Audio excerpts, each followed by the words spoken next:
こんにちは、あつです。今回はですね、細かいニュアンスの違いをオンライン英会話のキャンブリーの先生に聞いて、ちょっと確かめていきたいなというふうに思うんですけれども、今回比較してみるのはこの2つです。はい。1つ目は have to do、何々しないといけないというね、皆さん習ったと思います。で、もう一つが going to have to do。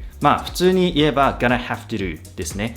going to do っていうのは gonna do っていうふうに基本的には言うので、gonna have to do ですね。はい。なので、この have to do と gonna have to do、この違いって一体何なんですかっていうね、かなりちょっとオタクっぽいような、このニュアンスの違いなんですけれども、gonna have to do っていうのは普段の生活でめちゃくちゃ耳にするので、なんでそこで going to がついているのかっていうところをやっぱりね、理解できないと細かいニュアンスが感じ取れないと思うので、この2つの比較をですね、まずオンライン英会話のキャンブリーの先生と議論するところから始めてみました。では、一度ですね、その様子をご覧ください。どうぞ。Yeah, so you have going to have to do versus have to do. Okay. Yes. So can you give me a little bit of an example? Because I'm not. And they are technically the same thing, but I think the nuances are a little bit different. So when you say you're going to have to do that, I think there is a nuance sometimes that unfortunately you're going to have to do that. Know what I mean? Like it's unfortunate. I don't really want to tell you this. Yeah. But you're going to have to leave in 5 minutes because we are closing soon or something like that. You have to leave in 5 minutes. That sounds like, that sounds a little bit more robotic depending upon the context, I think. I just wanted you to tell me the difference between you have to do and you are going to have to do. How would you describe the difference between those two? Are there any situations where one works but the other doesn't work? I think one that comes to mind with the gonna have to do something is like you said, if you want to give somebody some bad news, sorry, you're gonna have to leave soon, or sorry, we're gonna have to let you go, would be like if you're getting fired or something. So yeah, it's often used when it's something that's quite unfortunate, like you said. And yeah, using have to do, just the general grammar it's much more generic. And yeah, I also agree with what you said. You were saying it's a bit more futuristic. So you might use it with a conditional sentence. So if it rains tomorrow, I'm gonna have to buy a new coat or something. So the probability of having to do that is lower compared to just saying have to. If it rains tomorrow, so it's conditional.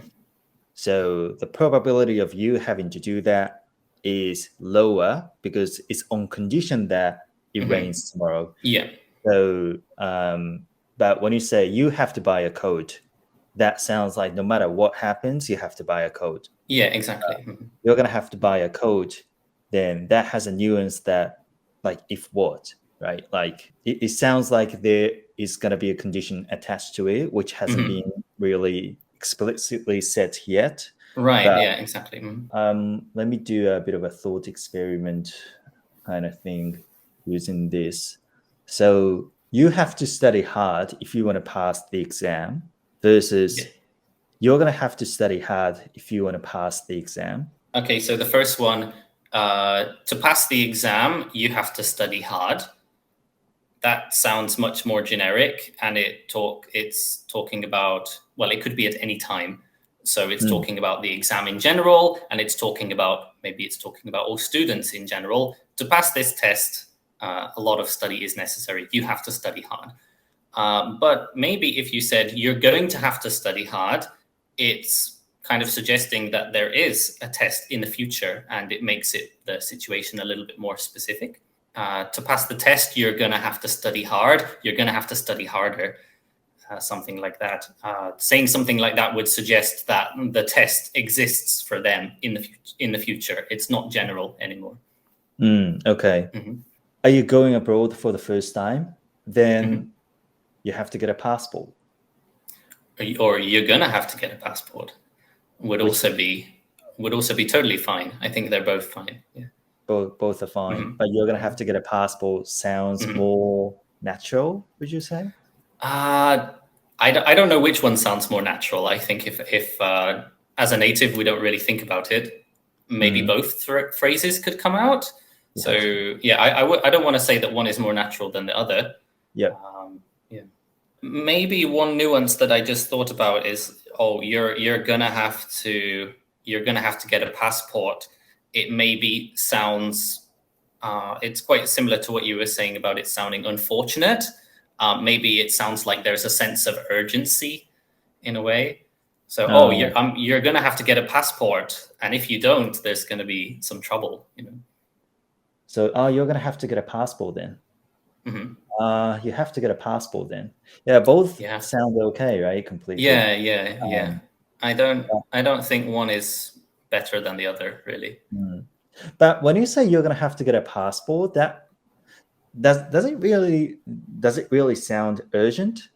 To me, when you say you're gonna have to, it feels like there is a certain length of time period from the present to the point when you really have to take that action. So like you're gonna have to get a passport. Sounds like at some point in time in the future you're gonna have to, but not right now. Like you have to get a passport now, because I wouldn't say you're gonna have to get a passport now. Okay. Because when you have that now at the end of a sentence, it makes the whole sentence sound a little bit unnatural, don't you think?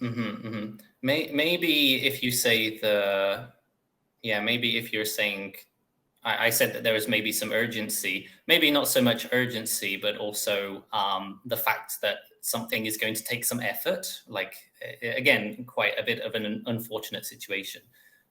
It's like, I'm going to have to get a passport. It sounds like you're not happy about it, or like you have to go through this stressful process of getting a passport or something.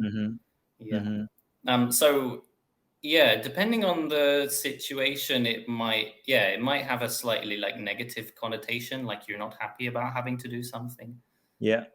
Or eventually you're going to have to do that. Like you said. It kind of naturally came out now that you're going to have to do that eventually. When I put the word eventually, then I'd definitely prefer you're going to have to, like, eventually you have to do that.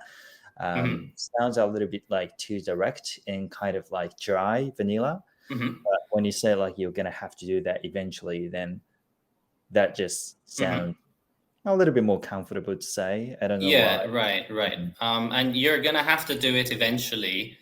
Because if you say the word eventually, it sounds like you're talking again about a specific situation, and that's why it might sound more natural. It's like you're going to have to.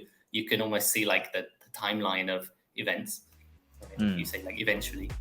はい、ということでですね、今回オンライン英会話のキャンブリーの先生とちょっといろいろと話してみたんですけれども、この have to do と gonna have to do、基本的にしなければならないっていう意味合いは変わらないんだけれども、gonna have to do だと、ちょっと残念ながら何々しないといけないとか、あとはいつかどっかのポイントで何々しなければならないみたいな、そういう意味合いが生まれたりするという違いでした。で、この gonna have to do はですね、宣伝なんですけど、私が、作ったこの Distinction Structures、私だけが作ったんじゃなくて、私とね、あと複数のネイティブで作った、本なんですけれども、この中に gonna have to do も書いています。で、この gonna have to do のこの説明ですね、ちょっと皆さんにご紹介します。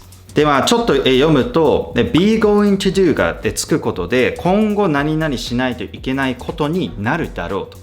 つまりいつか何々しなければいけないだろうっていう、そういうね、意味合いになって、その柔らかさからですね、残念ながら何々しないといけないですっていうその柔らかさが派生して、残念ながら unfortunately っていう感覚がちょっと含まれるケースが出てくるっていう説明になっています。で、こんな感じでですね、日本の文法書ではあまり説明されてないんだけれども、ネイティブがよく使っている構文とか文法事項に対してまとめたのがこの Distinction Structures なので、英文法書とかやったんだけれども、ちょっとなんかネイティブが言っている構文ってなんか文法書で見たものとか構文集で見たものとちょっと違うなみたいなところはですね、これで解決できる部分が多いんじゃないかなっていうふうに思いますので、もし興味ある方は概要欄にリンク貼っておくので見てみてください。はい、ということで今回は have to do と gonna have to do の違いを見ていきました。またですね、こういったニュアンスの動画も作っていこうと思いますので、ぜひぜひチャンネル登録とかlike とかしておいてください。はい、ということでまた次の動画でお会いしましょう。バイバイ。